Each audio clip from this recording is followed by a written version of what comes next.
Bismillahirrahmanirrahim. Assalamualaikum warahmatullahi wabarakatuh. Alhamdulillah. Wassalatu wassalamu ala rasulillah Muhammad ibnu Abdillah wa ala alihi wa sahbihi wa mawalah, amma ba'd. Puji dan syukur kita panjatkan kehadirat Allah subhanahu wa ta'ala. Semoga Allah subhanahu wa ta'ala senantiasa memberikan rahmah dan maghfirahnya kepada kita semua. Salat dan salam selalu tercurahkan pada junjungan kita baginda Rasulullah sallallahu alaihi wasallam. Semoga kita semua kelak bisa mendapatkan syafaat daripada Rasulullah sallallahu alaihi wasallam. Sahabat yang dimuliakan Allah subhanahu wa taala, insyaallah kita akan mentadaburi ya surah Yusuf. Kita akan mengkaji satu buku karya Syekh Muhammad Salih Al-Munajjid. Ya. Di sini ada 100 hikmah atau 100 pelajaran yang bisa diambil ya daripada kisah Yusuf ya alaihissalam. Jamaah yang dimuliakan Allah subhanahu wa ta'ala, kita baca dulu firman Allah subhanahu wa ta'ala dalam surah Yusuf ya. Kita baca langsung saja kepada terjemahannya ya. Alif Lam Ra. Ini adalah ayat-ayat Al-Quran yang nyata dari Allah subhanahu wa ta'ala. Sungguhnya kami menurunkan berupa bacaan dengan berbahasa Arab ya, agar kalian memahaminya. Kami menceritakan kepadamu Muhammad kisah yang paling baik dengan mewahyukan Al-Quran ini kepadamu. Dan sesungguhnya kamu sebelum kami mewahyukannya termasuk orang-orang yang lalai atau orang-orang yang belum mengetahuinya. Ingatlah ketika Yusuf berkata kepada ayahnya, "Wahai ayahku, aku telah bermimpi melihat 11 bintang, matahari dan bulan. Kulihat semuanya bersujud kepada aku." Ayahnya berkata, "Wahai anakku, janganlah kamu ceritakan mimpimu itu kepada saudara-saudaramu. Lantas mereka membuat makar untuk membinasakanmu. Sungguhnya setan itu adalah musuh yang nyata bagi manusia. Dan demikianlah Rabbmu memilih kamu untuk menjadi nabi dan diajarkan kepadamu sebagian daripada ta'bir mimpi-mimpi dan disempurnakan olehnya nikmatnya.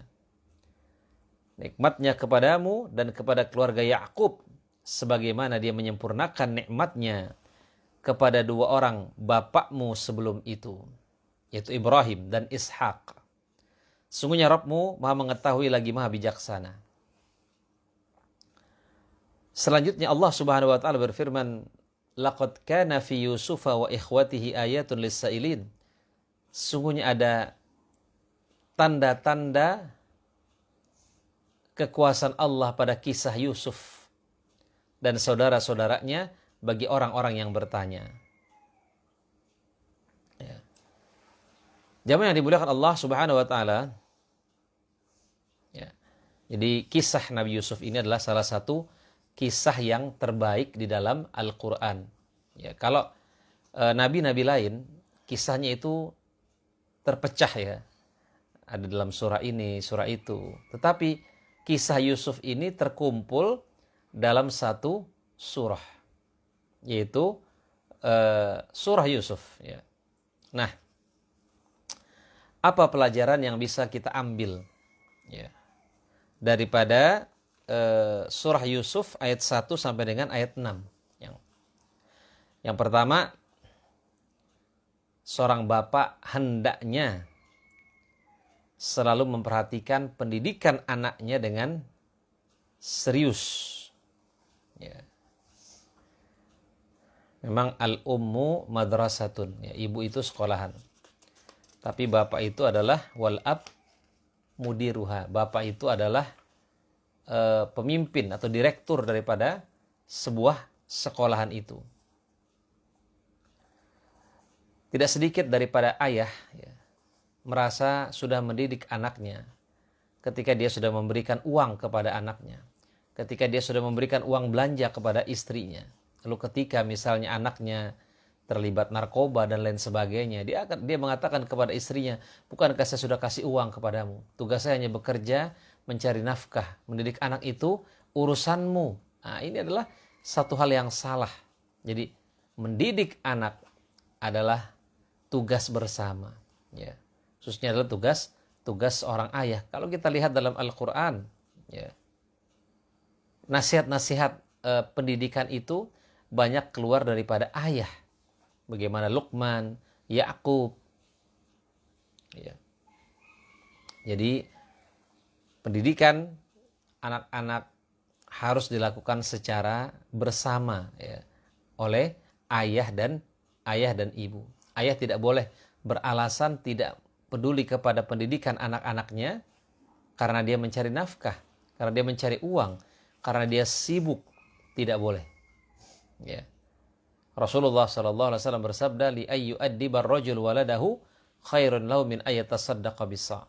Seseorang mendidik anaknya lebih baik daripada dia bersedekah satu sa'. Kita lihat dalam surat Yusuf ini, bagaimana Yusuf menceritakan mimpinya kepada ayahnya. Kemudian ayahnya memberikan pelajaran-pelajaran. Jamaah yang dimuliakan Allah Subhanahu wa taala. Jadi di sini seorang bapak harus sedini mungkin menyiapkan apa yang harus disiapkan, pola pikir, fikrah, ilmu dan pemahaman dini kepada anak, masalah akidah, tauhid, dengan memberi porsi perhatian yang lebih daripada urusan lain. Karena semakin besar perhatian ayah kepada anak, maka semakin besar pula feedback yang akan diterima daripada anak-anak itu. Ingat, kita sebagai seorang ayah memiliki tugas untuk menyelamatkan anggota keluarga kita daripada api neraka. Allah Subhanahu wa taala berfirman, ya ayyuhalladzina amanu qu anfusakum wa ahlikum nar. Wahai orang-orang yang beriman, selamatkanlah dirimu dan keluargamu daripada api neraka. Jamaah yang dimuliakan Allah Subhanahu wa taala.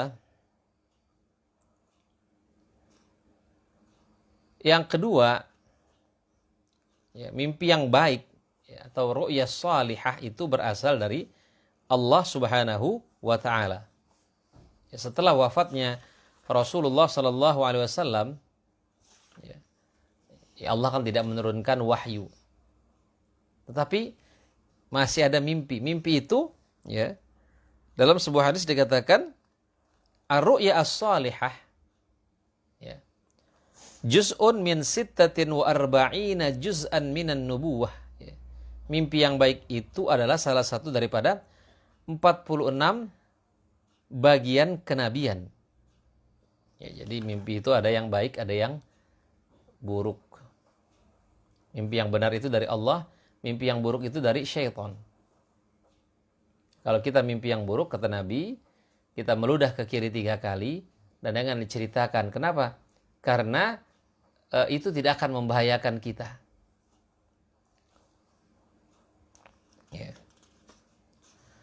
Jamaah yang dimuliakan Allah Subhanahu wa taala. Kemudian di sini juga ada pelajaran untuk hendaknya seseorang itu merahasiakan nikmat yang dia peroleh. Setiap kita pasti mempunyai nikmat. Dan setiap nikmat itu ada yang iri. Maka janganlah kita selalu menceritakan nikmat yang kita rasakan. Kita pergi ke sana, pergi ke sini. Kita upload ke Facebook. Kita makan ke sana, makan ke sini, kita upload. Kita memiliki barang-barang yang baru, kita upload. Mobil baru, rumah baru, semuanya kita pamerkan di media sosial. Jamaah yang dimuliakan Allah Subhanahu wa taala. Nah, makanya Nabi Yakub ketika Nabi Yusuf bermimpi, ya, saya melihat, ya, 11 bintang sujud kepada saya. Apa kata Nabi Yakub? La taqsus ru'yaka ala ikhwatika. Jangan kamu ceritakan mimpimu ini kepada saudara-saudaramu. Ya. Karena mimpi Nabi Yusuf ini bagian daripada nikmat. Kenapa beliau melarang? Sebab mereka nanti akan membuat makar dan akan membinasakanmu. Ya benar saja kan? Apa? Padahal Nabi Yusuf tidak menceritakan, ya. Tapi karena saudara-saudaranya Yusuf ini merasa bapaknya ini lebih sayang, ya, kepada Yusuf daripada kepada yang lainnya, ya sudah. Sehingga Nabi Yusuf harus disingkirkan supaya Nabi Yakub sayang kepada mereka. Ini hanya perasaan saja, ya. Tentunya Nabi Yakub adalah seorang ayah yang adil, ya. Maka boleh kita merahasiakan nikmat Allah, ya, yang kita peroleh supaya kita selamat daripada hasad. Ya, seperti misalnya kita, ya, anak kita misalnya selalu memiliki prestasi, ya, nggak perlu juga kita selalu kita ceritakan, ya, di media sosial. Kita memiliki anak-anak yang cantik, ganteng, kita selalu kita upload gitu, ya, di media sosial. Itu juga jangan. Kenapa? Nanti ada yang iri. Ya. Tidak sebuah nikmat kita harus ceritakan. Ya. Nah, tetapi ada istilahnya tahadus bin ni'mah. Ya, kita boleh tahadus bin ni'mah, tapi kita pastikan dulu itu aman daripada hasad orang lain. Ya. Jamaah yang dimuliakan Allah Subhanahu wa taala, ya, sebagai seorang muslim kita tidak juga boleh kelihatan susah, tapi juga jangan terlalu mengumbar nikmat. Ya, kenapa? Karena kita terlihat susah juga nggak boleh, karena kata Allah, sungguhnya Allah itu suka kalau Allah memberikan nikmat, lalu nikmat itu diperlihatkan. Ya. Jangan terlihat kita sebagai seorang yang susah, padahal Allah memberikan nikmat kepada kita. Tapi juga bukan pamer kekayaan, pamer nikmat, pamer kemewahan. Apalagi di saat-saat sulit seperti ini. Ya. Ya, apa kata Nabi? Rasulullah mengatakan, Ista'inu ala injahil hawaij bil kitman. Fa inna kulli dhi ni'matin mahsud. Ya. Permudahlah keberhasilan urusan kalian dengan kitman, atau menyembunyikan, ya.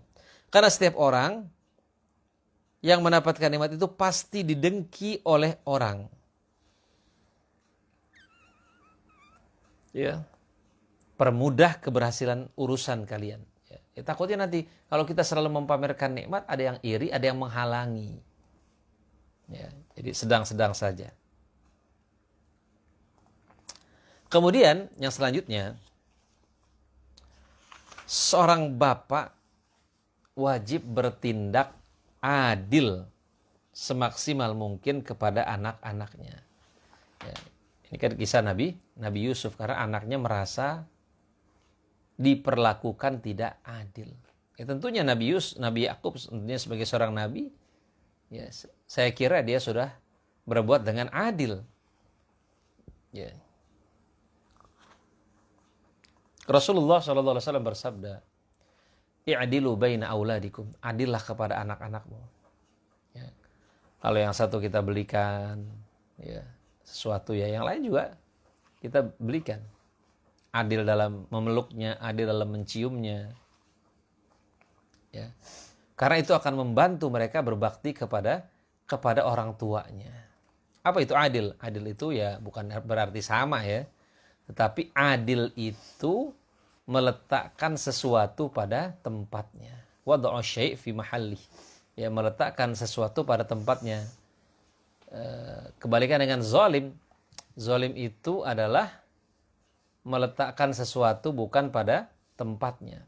Ya, bukan berarti adil anak kita yang aliyah gitu, ya. Kita kasih 50.000. Terus anak kita yang SD juga kita kasih 50.000. Ya tentunya tidak seperti itu. Ya, adil itu adalah meletakkan sesuatu pada tempatnya. Jamaah yang dimuliakan Allah Subhanahu wa taala, yang selanjutnya adalah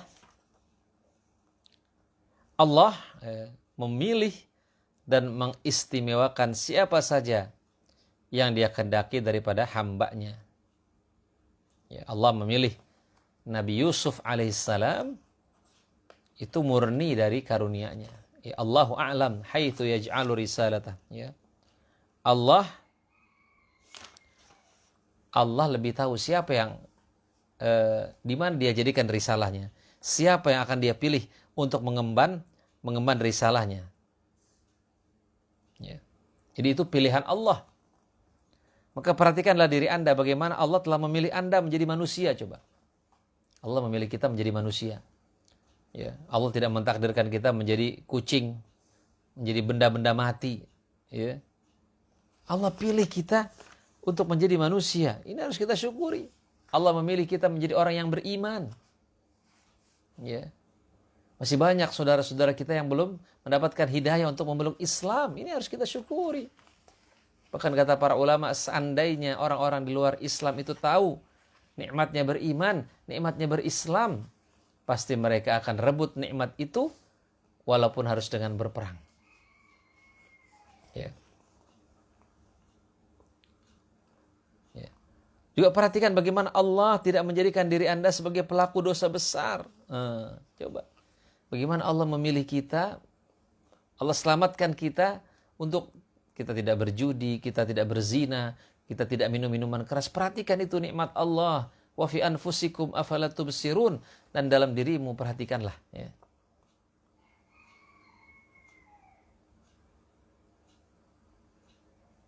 Ya. Ketika kita menjadi seseorang yang semangat menuntut ilmu, perhatikan. Allah pilih kita menjadi orang-orang yang semangat menuntut ilmu. Ya. Ketika kita dikelilingi oleh orang-orang yang baik, itu kita juga harus perhatikan. Bagaimana Allah memilih kita untuk berada di orang-orang yang baik. Ya, ketika kita memiliki istri yang salihah, anak-anak yang saleh dan salihah, perhatikan bagaimana Allah memilih kita untuk bisa memiliki keluarga yang sakinah, mawaddah, warahmah.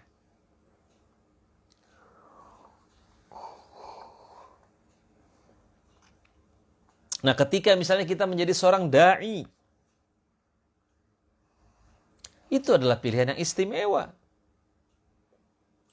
Kenapa? Karena kita tidak hanya diberikan ilmu, tetapi kita juga diberikan ilmu untuk bagaimana mengajak manusia kepada jalan yang benar. Wa man ahsanu qawlan mimman da'a ilallah wa amila shalihan wa qala innani minal muslimin. Dan siapakah orang yang paling bagus perkataannya? Selain orang yang menyeru kepada jalan Allah Subhanahu wa taala dan dia mengatakan saya ini orang muslim. Ya. Jamaah yang dimuliakan Allah Subhanahu wa taala. Kemudian yang terakhir ya, bagian daripada tadabbur surah Yusuf ini adalah keluarga yang baik akan melahirkan generasi yang baik. Ya, perhatikan firman Allah. Dan demikianlah Rabbmu memilih kamu untuk menjadi nabi. Dan diajarkan kepadamu sebagian daripada takbir mimpi-mimpi. Dan disempurnakan olehnya nikmatnya kepadamu. Dan kepada keluarga Yakub sebagaimana dia telah menyempurnakan nikmatnya kepada kedua orang bapakmu sebelum itu. Yaitu Ibrahim dan Ishak. Sungguhnya Rabbmu mengetahui lagi maha bijaksana. Ya, jadi kalau kita ingin memiliki ya, anak yang saleh, pilihlah istri yang salehah. Sungguhnya kata para ulama, hak pertama anak kita sebelum mereka dilahirkan adalah mereka memiliki anak yang mereka memiliki ibu yang salehah. Itu hak pertamanya sebelum mereka dilahirkan. Kenapa? Karena seorang anak pasti lebih sering bersama ibunya. Si ayah keluar mencari nafkah. Bagaimana kalau si istrinya ini bukan istri yang solihah. Apa yang ditanamkan kepada anak-anaknya? Makanya apa kata Nabi? Takhayyaru linutfikum. Pilihlah untuk calon benihmu. Ya. Pilihlah untuk calon benihmu. Ya. Ya. Jamaah yang dimuliakan Allah subhanahu wa ta'ala, buah jatuh tidak jauh daripada pohonnya. Ya, begitu juga anak, ya, keluarga. Ya. Jamaah yang dimuliakan Allah subhanahu wa ta'ala, ya mungkin itu yang bisa saya sampaikan, tadabbur daripada surah Yusuf alaihissalam. Mudah-mudahan bisa kita lanjutkan pada pertemuan yang berikutnya. Demikian, kita tutup dengan doa kafaratul majlis. Subhanaka Allahumma bihamdika asyhadu an la ilaha illa anta astaghfiruka wa atubu ilaik. Ya. Assalamualaikum warahmatullahi wabarakatuh.